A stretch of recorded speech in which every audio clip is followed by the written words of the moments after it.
अगर आप भी इस प्रकार से अपोक्सी ग्राउटिंग करवा रहे हैं तो रुक जाइए मेरे भाई, क्योंकि इस प्रकार से भरी गई अपोक्सी से आपकी महंगी महंगी टाइल्स का शाइनिंग और पॉलिशिंग खत्म हो जाता है और ये बहुत से मकान मालिकों के साथ हो भी चुका है। दरअसल अपोक्सी भरते समय बहुत सी छोटी छोटी बातों को ध्यान में रखा जाता है, जैसे क्लीनिंग हो गया, मिक्सिंग हो गया, या फिर अपोक्सी का रेशियो कितना होना चाहिए।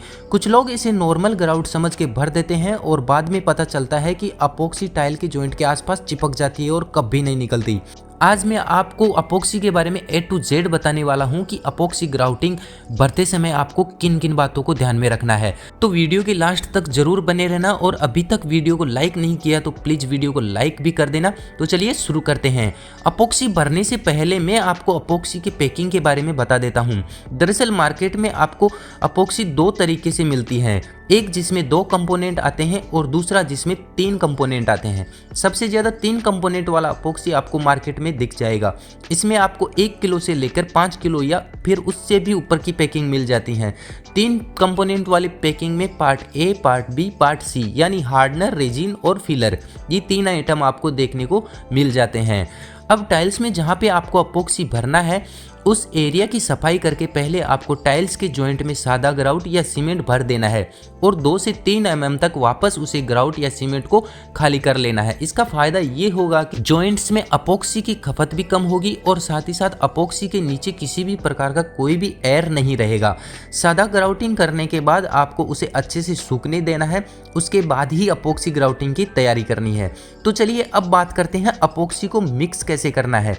तो कभी भी आपको अपोक्सी के तीनों पार्ट को एक साथ मिक्स नहीं करना है। सबसे पहले आपको पार्ट ए यानी हार्डनर और पार्ट बी यानी रेजिन, इन दोनों को डालना है। हार्डनर हमेशा पैकिंग में रेजिन का आधा ही आता है, यानी आपको ये में ध्यान में रखना है कि जितना आप रेजिन डाल रहे हैं उसका आधा ही आपको हार्डनर डालना है। अगर आप अपोक्सी पहली बार भर रहे हैं या फिर इस काम में नए हैं तो एक साथ में आपको थोड़ा थोड़ा करके ही मिक्स करना है, क्योंकि 20 से 30 मिनट में अपोक्सी सूखने लग जाता है। तो आप अपोक्सी भर के उसे साफ कर सके उतना ही बनाना है आपको। अब दोनों पार्ट को करीब 30 से 40 सेकंड तक अच्छे से मिक्स करना है और उसके बाद पार्ट 3 यानी फिलर डाल के उसे फिर से मिक्स करना है। अपोक्सी का एक आपको गाढ़ा सा पेस्ट बनाना है ताकि जॉइंट्स में अच्छे से बैठ जाए। अपोक्सी बनाते ही आपको भरना स्टार्ट कर देना है। जब भी आप अपोक्सी भर रहे हो तो सेफ्टी के लिए हाथों में दस्ताने और ज़रूर पहन लेना। अब एक एक जॉइंट में आपको बारीकी से अपोक्सी भरना है। साथ ही साथ आप जिस पतरे से या फ्लोट से अपोक्सी ग्राउटिंग कर रहे हैं उस पतरे से 45 डिग्री के एंगल से आपको अच्छे से दबा के अपोक्सी को टाइल के लेवल कर देना है। ऐसा करने से जॉइंट्स अच्छे से भर जाते हैं और मजबूती भी आती है।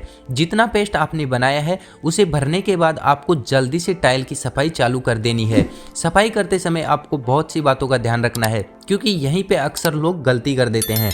आपको नॉर्मल कपड़े या पानी से साफ नहीं करना है। अपोक्सी को क्लीन करने के लिए आपको पानी में शैम्पू मिक्स कर लेना है और स्पंज या किसी सूती कपड़े को सफाई के लिए काम में लेना है।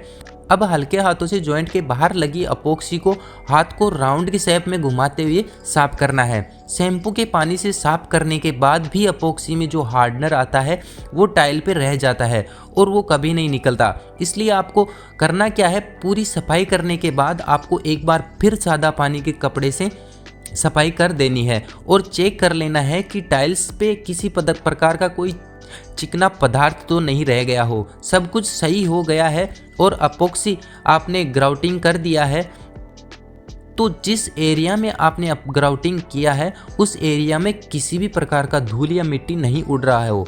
नहीं तो अपोक्सी पे धूल जम गया तो वो कभी नहीं निकलता है और आपका जो अपोक्सी का कलर होगा वो भी फीका फीका दिखने लग जाएगा। तो इस प्रकार से आप टाइल्स में सेफ्टी के साथ अपोक्सी ग्राउटिंग कर सकते हैं और अपनी टाइल्स की शाइनिंग और पॉलिशिंग को बचा सकते हैं। आशा करता हूं कि जो मैंने ग्राउटिंग के बारे में, अपोक्सी के बारे में बताया वो आपको समझ में आ गया होगा।